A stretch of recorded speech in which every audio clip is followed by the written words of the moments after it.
Selamat datang di channel Jendela Sains. Di video ini kita akan membahas vektor part yang ketiga, yaitu tentang penjumlahan dan pengurangan vektor. Simak terus video ini sampai akhir. Ini adalah 5 operasi vektor yang kita bahas. Kalau di part sebelumnya kita bahas perkalian vektor dengan skalar, di part ini kita langsung bahas 2, yaitu penjumlahan dan pengurangan vektor. Penjumlahan dan pengurangan vektor ini sempat kita singgung waktu di fisika ya. Ada 3 metode. Yang pertama metode segitiga, yang kedua metode jajar genjang, dan yang ketiga metode poligon. Metode segitiga itu caranya titik ujung vektor pertama dihimpitkan dengan titik pangkal vektor kedua. Metode jajar genjang, titik pangkal vektor pertama dihimpitkan dengan titik pangkal vektor kedua. Dan metode poligon ini prinsipnya sama seperti metode segitiga, hanya jumlah vektornya lebih dari 2 buah. Oke, kita langsung ke contoh soal. Diketahui vektor A sama dengan 1,3 dan vektor B sama dengan 2-1. Tentukan A plus B dan A min B dengan metode segitiga dan jajar genjang. Kita mulai dari vektor A plus B dulu. Oke, pakai cara segitiga ya. Nah, pertama kita gambar vektor A, 1,3. Bebas di sini. Ini kan disediakan vektor R2 ya, 2 dimensi. 1,3 itu 1 ke kanan, 3 ke atas. Berarti seperti ini. Misalkan ini vektor A. Lalu, kalau pakai cara segitiga, maka titik ujung vektor pertama, berarti ini, dihimpitkan dengan titik pangkal vektor kedua. Jadi, vektor keduanya nggak bebas gambarnya. 2-1 itu harus titik pangkalnya dari sini. Jadi, 2 ke kanan, 1 ke bawah. Berarti ini vektor B. Kita gambar. Oke, lalu dari titik pangkal vektor pertama ke titik ujung vektor kedua, dari sini ke sini kita hubungkan dengan garis. Garis yang warna hijau ini menunjukkan A plus B. Ya, ini metode segitiga. Kalau metode jajar genjang gini, kita gambar vektor A. Sama, 1,3 gitu ya, 1 ke kanan, 3 ke atas. Oke, lalu kita gambar vektor B tapi dari titik pangkal.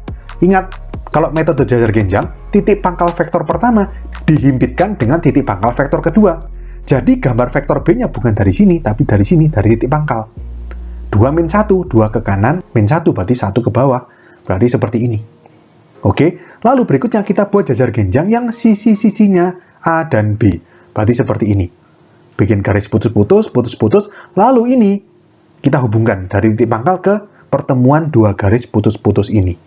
Ini adalah vektor A plus B. Sama, kalau kalian lihat. Baik pakai metode segitiga maupun jajar genjang, ini vektor A plus B kalau dinyatakan dalam vektor kolom, kan ini 3 ke kanan, 2 ke atas, 3, 2. Ini juga 3 ke kanan, 2 ke atas.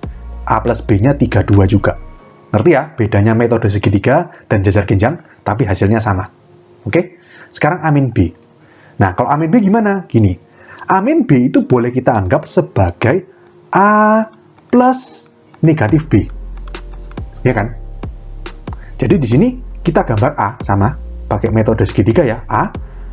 Lalu dari titik ujung vektor A, ini kita gambar vektor minus B. Nah, kalau B itu 2-1 seperti ini, vektor minus B berarti kebalikannya ke sana. -2, 1. Kita gambar mulai dari titik ujung vektor pertama. Karena kan metode segitiga, titik ujung vektor pertama dihimpitkan dengan titik pangkal vektor kedua. Berarti vektor min B itu seperti ini. Berarti A plus min B atau A min B kita hubungkan dari titik pangkal vektor pertama ke titik ujung vektor kedua. Ini adalah A min B. Oke, kalau pakai cara jajar genjang, sama, kita gambar vektor A terlebih dahulu. 1,3 seperti ini. Lalu, kita gambar vektor min B, tapi bukan dari titik ujung, sekarang dari titik pangkalnya vektor A. -2, 1 ya, ke sini berarti. Ini vektor min B, kita buat jajar genjang. Lalu, dari titik pangkal kedua vektor ini kita hubungkan ke titik temu dari kedua garis putus-putus ini. Ini vektor A min B. Kalau dinyatakan dalam vektor kolom, ini -1 ya berarti ya, ke kiri 1, ke atas 1, 2, 3, 4, 4. -1, 4. Ini juga -1, 4. Oke, nah sekarang kita coba cek secara aljabar. Yang pertama vektor A plus B. Kita lihat, kalau A plus B, A tadi apa? 1,3. B itu apa? 2-1. 1,3 plus 2-1, komponen sumbu X-nya dijumlah. 1 tambah 2, 3. Komponen sumbu Y-nya juga dijumlah. 3 plus -1, 2. 32. Bener tadi kan? A plus B, 32, 32. Ya, jadi ini kita buktikan secara geometri maupun secara aljabar. Betul, hasilnya A plus B sama dengan 32. A min B, 13 min 2 min 1. Kalau secara aljabar, berarti komponen sumbu X-nya dikurangi, 1 min 2, komponen sumbu Y-nya dikurangi juga, 3 min min 1. 1 min 2 itu min 1, 3 min min 1, 3 plus 1 atau 4. Di sini betul, min 1, 4, min 1, 4. Oke? Dari contoh tadi bisa kita simpulkan, pada dimensi 2 atau R2, jika vektor A itu A1, A2, dan vektor B itu B1, B2, maka A plus B itu kan A1, A2 plus B1, B2. Ya tinggal dijumlahkan komponen sumbu X-nya. Jadi A1 plus B1, lalu dijumlahkan komponen sumbu Y-nya juga, A2 plus B2. Jadi atas tambah atas, bawah tambah bawah. Kalau minus ya sama. A min B, A1, A2 min B1, B2, berarti A1 min B1, A2 min B2. Kalau dimensi 3, ya bisa kita kembangkan sendiri. Pada R3, jika A sama dengan A1, A2, A3, dan B sama dengan B1, B2, B3, maka A plus B kan sama dengan A1, A2, A3 plus B1, B2, B3. Ya sama dengan komponen sumbu X dijumlahkan A1 plus B1, komponen sumbu Y dijumlahkan A2 plus B2, komponen sumbu Z dijumlahkan A3 plus B3. Dijumlahkan masing-masing. Dan kalau misalkan dikurangi, ya sama prinsipnya. A1, A2, A3 min B1, B2, B3 sama dengan komponen sumbu X-nya dikurangi A1 min B1, komponen sumbu Y-nya dikurangi A2 min B2, komponen sumbu Z-nya dikurangi A3 min B3. Makanya di sini saya lebih enak menulisnya itu pakai vektor kolom daripada vektor baris. Kan lebih enak ini. Atas tambah atas, tengah tambah tengah, bawah tambah bawah. Kalau vektor baris kan memanjang ke kanan. Coba kalian bayangkan. Nulisnya kan gini. A1, A2, A3 plus B1, B2, B3. Berarti kan sama dengan A1 plus B1, A2 plus B2, A3 plus B3. Sebenarnya nggak terlalu membingungkan sih, tapi kan nulisnya jadi panjang. Lebih enak berjajar ke bawah, lebih enak vertikal. Makanya saya lebih merekomendasikan cara menyatakan vektor itu pakai vektor kolom. Oke? Berikutnya kita ke sifat-sifat penjumlahan dan pengurangan vektor. Yang pertama tertutup. Vektor A plus vektor B sama dengan vektor C. Maksudnya apa ini? Tertutup tuh gini. Vektor ditambah vektor, hasilnya pasti vektor. Nggak mungkin jadi skalar. Itu namanya tertutup. Yang kedua, komutatif. A plus B sama dengan B plus A. Ya masuk akal. Kan cuma menjumlahkan komponen sumbu X, sumbu Y, sumbu Z.